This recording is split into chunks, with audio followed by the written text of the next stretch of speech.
Hi friends, make my റെസിപ്പീസിലേക്ക് എൻ്റെ എല്ലാ കൂട്ടുകാർക്കും സ്വാഗതം.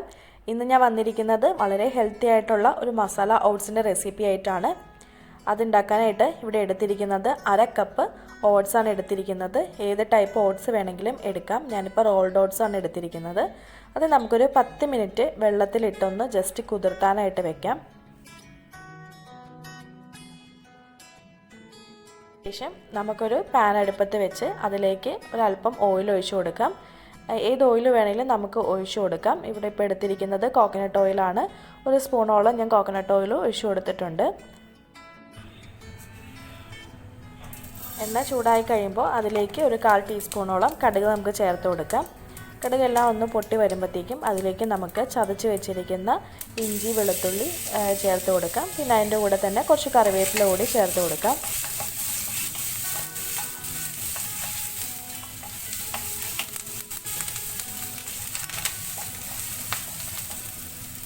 ഇഞ്ചി വെളുത്തുള്ളിയൊക്കെ എണ്ണയിൽ കിടന്ന് നന്നായിട്ടൊന്ന് വഴന്ന് വരുന്ന ടൈമിൽ നമുക്കതിലേക്ക് ചെറുതായിട്ട് അരിഞ്ഞു വെച്ചിരിക്കുന്ന സവാള ചേർത്ത് കൊടുക്കാം.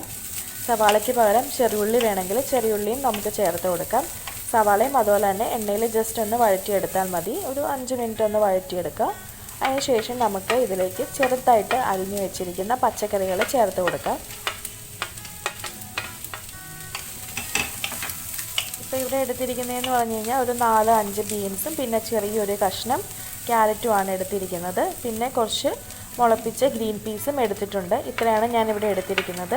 പച്ചക്കറികൾ ഏത് വേണമെങ്കിലും യൂസ് ചെയ്യാം. ഇപ്പം ക്യാപ്സിക്കം വേണമെങ്കിൽ ക്യാപ്സിക്കം യൂസ് ചെയ്യാം, ചീര വേണമെങ്കിൽ ചീര യൂസ് ചെയ്യാം. അതുപോലെ തന്നെ മുളപ്പിച്ചതാണെങ്കിലും ഏത് വേണമെങ്കിലും കടലയോ അല്ലെങ്കിൽ പയറോ അങ്ങനെ ഏത് വേണമെങ്കിലും മുളപ്പിച്ചത് യൂസ് ചെയ്യാം.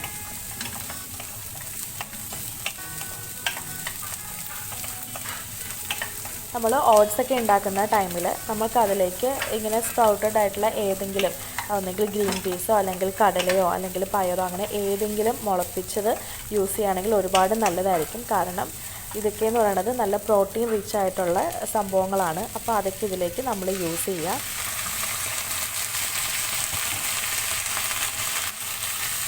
ഈ ഗ്രീൻ പീസ് ഇതിനകത്തൊന്ന് കുക്കാവണം. അപ്പോൾ അതിന് വേണ്ടിയിട്ട് ഞാനിവിടെ ഒരു 1/2 കപ്പ് വെള്ളം ഞാൻ ചേർത്ത് കൊടുത്തിട്ടുണ്ട്. എന്നിട്ട് ഇത് മൂടി വെച്ചിട്ട് നമുക്കൊരു 10 മിനിറ്റോളം ഇതൊന്ന് കുക്ക് ചെയ്തെടുക്കാം. നമ്മളിത് മുളപ്പിച്ചതായത് കാരണം തന്നെ കുക്കറിൽ വേവിക്കേണ്ട കാര്യമില്ല. 10 മിനിറ്റ് കൊണ്ട് തന്നെ അത് നന്നായിട്ട് വെന്ത് കിട്ടും. ഇതാ ഇവിടെ നന്നായിട്ട് ഇത് വെന്ത് വന്നിട്ടുണ്ട്. ഇതിലേക്ക് ചെറിയൊരു തക്കാളിയുടെ ഒരു 1/2 മുറിയോളം ഞാനിതിലേക്ക് കട്ട് ചെയ്ത് ചേർക്കുന്നുണ്ട്. അതിപ്പം തക്കാളി ഇപ്പോൾ ഉടഞ്ഞ് വേണം എന്നുള്ളവർക്കാണെങ്കിൽ ആ ഗ്രീൻ പീസ് ചേർത്ത കൂട്ടത്തിൽ തന്നെ ഈ തക്കാളി കൂടി ചേർക്കുകയാണെങ്കിൽ അത് നന്നായിട്ടങ്ങ് ഉടഞ്ഞ് കിട്ടും. ഇപ്പോൾ ചെറുതായിട്ട് ഇങ്ങനെ കടിക്കാൻ കിട്ടുന്ന രീതിയിലാണ് ഇപ്പോൾ ഞാൻ ചേർത്തിരിക്കുന്നത്. തക്കാളി ജസ്റ്റ് ഒന്ന് വഴന്ന് വരുമ്പോഴത്തേക്കും നമുക്കിതിലേക്ക് വേണ്ട പൊടികൾ ചേർത്ത് കൊടുക്കാം. പൊടികളിപ്പോൾ ഇവിടെ എടുത്തിരിക്കുന്നത് ഒരു 1/4 ടീസ്പൂണോളം മഞ്ഞൾപ്പൊടി ചേർത്ത് കൊടുത്തിട്ടുണ്ട്. പിന്നെ 1/4 ടീസ്പൂണോളം ചതച്ച മുളകാണ് ചേർത്ത് കൊടുത്തിരിക്കുന്നത്. അതിന് പകരം കുരുമുളക് വേണമെങ്കിൽ കുരുമുളക് യൂസ് ചെയ്യാം, പച്ചമുളക് വേണമെങ്കിൽ അതും യൂസ് ചെയ്യാം. പിന്നെ ഇതിലേക്ക് ഒരു 1/4 ടീസ്പൂണോളം ഗരം മസാല കൂടി ഇതിലേക്ക് ചേർത്ത് കൊടുക്കുന്നുണ്ട്. അതുകൂടി ചേർത്ത് കൊടുത്തിട്ട് നമുക്ക് നന്നായിട്ട് അതിൻ്റെ ആ പൊടിയുടെ ആ പച്ച ടേസ്റ്റൊക്കെ ഒന്ന് നമുക്ക് മാറ്റിയെടുക്കാം.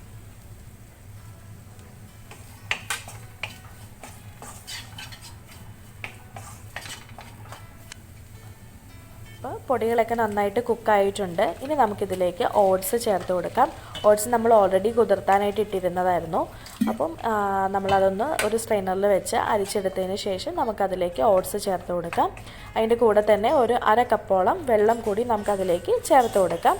ഓട്സ് ഒന്ന് കുക്കായി വരാനായിട്ടാണ് 1/2 കപ്പ് വെള്ളം ചേർത്ത് കൊടുക്കുന്നത്. ഒരു 5 മിനിറ്റോളം നമുക്കിതൊന്ന് മൂടി വെച്ച് നന്നായിട്ട് ഓട്സ് ഒന്ന് കുക്ക് ചെയ്തെടുക്കാം.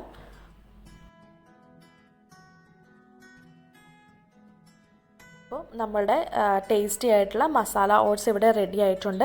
ഇതിലേക്ക് നമുക്ക് എന്ത് വേണമെങ്കിലും ആഡ് ചെയ്യാം. ഇപ്പോൾ മുട്ട ചെറുതായിട്ട് ചിക്കി പൊരിച്ച് അത് വേണമെങ്കിൽ അതുകൂടി ഇതിലേക്ക് ചേർത്ത് കൊടുക്കാം. ഇപ്പോൾ അതൊന്നും ചേർക്കുന്നില്ല. ഈ ഒരു രീതിയിലാണ് ഞാൻ സെർവ് ചെയ്യുന്നത്. ഇത് ഇപ്പോൾ ഓട്സൊക്കെ കഴിക്കാൻ മടിയുള്ളവർക്കാണെങ്കിൽ ഈ ഒരു രീതിയിൽ ചെയ്തെടുക്കുകയാണെങ്കിൽ നമുക്ക് നല്ല ടേസ്റ്റി ആയിട്ട് ഹെൽത്തി ആയിട്ട് നമുക്ക് കഴിക്കാനായിട്ട് പറ്റും. പിന്നെ ഇത് കാണുന്ന ഏതെങ്കിലും കൂട്ടുകാർ ചാനൽ സബ്സ്ക്രൈബ് ചെയ്യാത്തവരുണ്ടെങ്കിൽ ഒന്ന് ചാനൽ സബ്സ്ക്രൈബ് ചെയ്യാൻ മറക്കരുത്. അപ്പോൾ മറ്റൊരു ദിവസം മറ്റൊരു വീഡിയോ ആയിട്ട് വരുന്നതായിരിക്കും. ബൈ.